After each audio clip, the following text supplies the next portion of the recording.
Hey everyone, welcome back to a new video. I hope you had a great day. Let's take a look at some new malicious compliance stories, where people conform to the letter but not the spirit of a request. The first story is called Boss Knows Best, Right? I work in a restaurant, and on this particular day I was at the bar with a coworker. There had been basically no customers for a couple of hours. So we had already stocked up and cleaned everything we could reach, so we were just hanging out at that point. Enter Todd. He had recently been promoted from wait staff to team leader. And he had transformed from a generally cool and chill guy to an arrogant hard ass practically overnight. He was always on everybody's case to work harder and could never admit he was ever wrong about anything.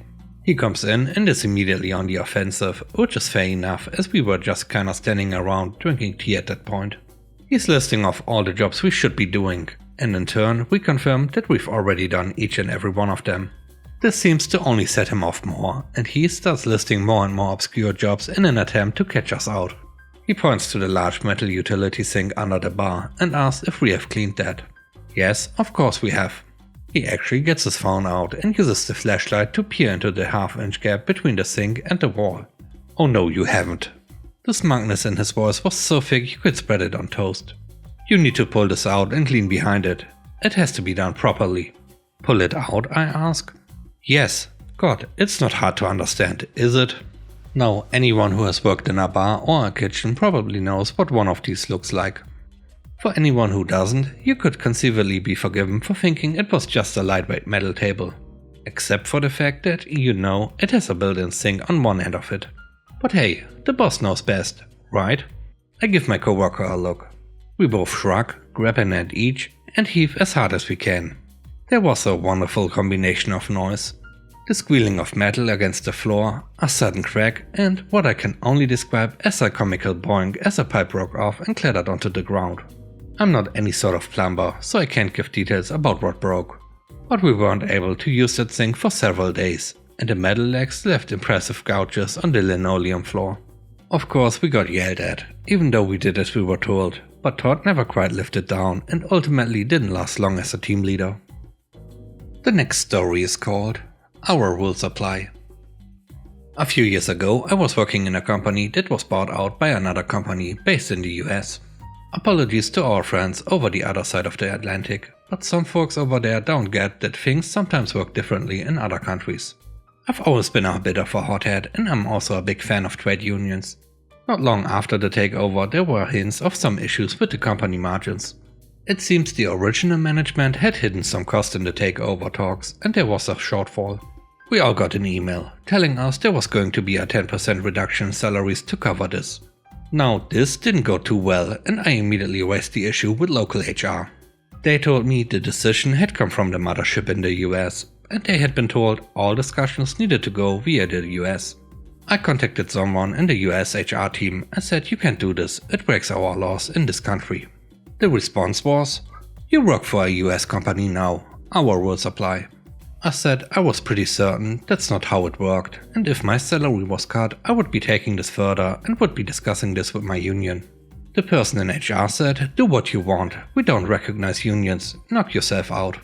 I spoke to the union office and was told exactly what to do.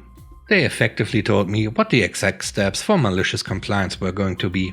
Sure enough, my next salary was 10% short. I immediately submitted a formal grievance report stating that the company was in breach of contract. No changes to my pay and conditions can be imposed without first renegotiating my contract, and I had to agree to that. The response from HR in the US was, let's be kind here, not backed up by any understanding of employment law in this country. I was told there was nothing I could do about it. They set the rules and that was it. The next stage of malicious compliance then kicked in.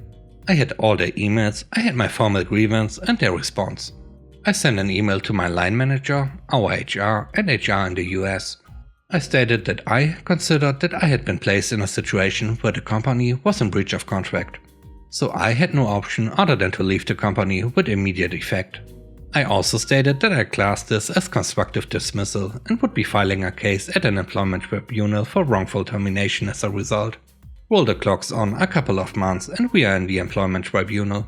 The company has sent the head of HR across and I'm writing there with my support from the union.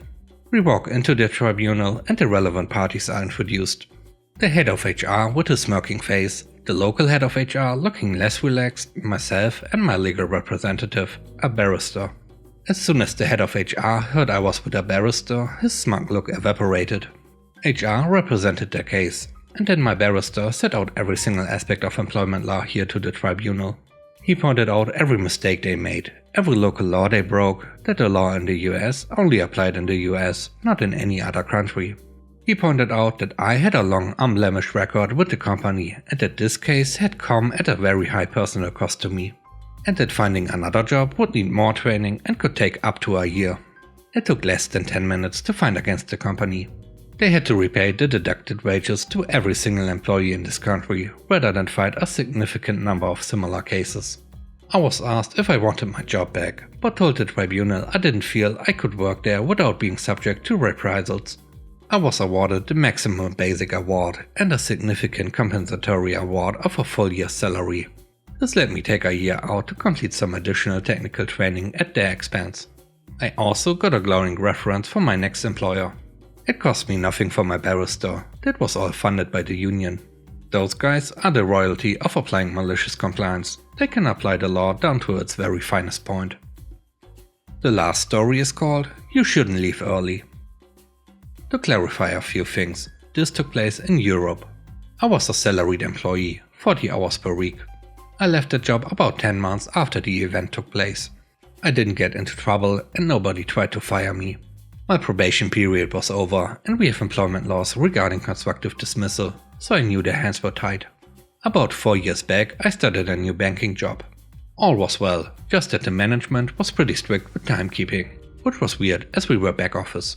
My experience was in a similar field at another bank and we had flexible scheduled and received time in lieu. But rules are rules, so I followed them. I learned my tasks and got to know the wider team. Anyway, about 4 months in, I started to realize my senior manager didn't like me. I'm pretty assertive as a person, and I do know how to stand up for myself. He hated it. I would speak up during the meetings, ask questions, give suggestions, and so on, while the team would stay quiet. The week everything went south, I was working overtime, which was obviously unpaid. On Thursday, I did nearly 2 hours of overtime. On Friday, I thought I'd leave a few minutes early as I was done for the week. My manager was off. I left 10 minutes early. On Monday, I come to work and I got called into a meeting straight away. There were 3 of us in the room, myself, my manager and my senior manager. I heard you left work early on Friday. I did, I left 10 minutes early. Did you ask for permission to leave early? It was 10 minutes. You know, I did about 4 hours overtime last week. Why are we having this conversation? Because you left early without asking for permission. As a senior, you should be setting an example for the rest of the team. Is this a joke? Your working hours are 9 AM to 6 PM, not 9 AM to 5:50 PM. You shouldn't leave early without asking for your manager or my permission first. Is that clear? Got it, it's perfectly clear. I listened and started coming into the office at 9 AM and leaving at 6 PM on the dot. At first they didn't realize what was happening, but the week after the meeting was the last week of the month. And let's say the last week of the month was intense, especially the final day. The reports had to be completed, signed off and submitted before the month's end. We covered multiple jurisdictions and would deal with Southeast Asia in the morning and the Americas in the evening. Our team was expected to work overtime due to this. Here comes Friday, the last day of the month. Showtime. I'm at my desk at 9 AM sharp. Most of the team have already been at the office for at least an hour. I, of course, have a cup of coffee from the cafeteria because I was a bit early. My manager looks at me and raises his eyebrow, but he doesn't say anything. Work, work, work. Break time. We had 2 20-minute paid breaks and 1 hour unpaid lunch. I'm the only person to go on my break. Lunchtime. Everyone was eating at their desk, while I go to meet my friends for lunch. On the second break, I once again leave my workplace and go for a short stroll around. Back to work. About 5:45 PM, I get a call from one of the senior managers in the US. She needs the report amended.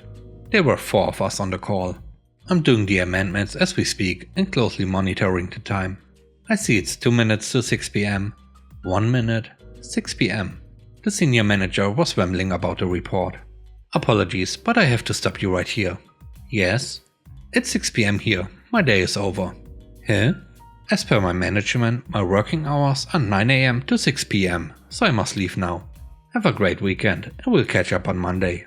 I logged off, got my code, wished everyone a great weekend and left. It was 6:04 PM. Both my manager and my senior manager were dumbfounded by what has happened. Looking pale and stared at me in disbelief. It was a glorious sight. I wanted to apologize to my senior manager that I wasn't able to leave at 6 PM on the dot, but I thought that would have been way too passive aggressive, so I just left. I relaxed the rule a bit after a few months. Yet I never did more than 30 minutes of overtime. Ironically, once my stakeholders understood that I will not be available for 10+ hours, they started collaborating earlier in the month. I would have most of my reports done and submitted by the last day of the month. And now it's your time to shine. Let me know what you think about the stories. On a scale of 1 to 10, how would you rate the stories?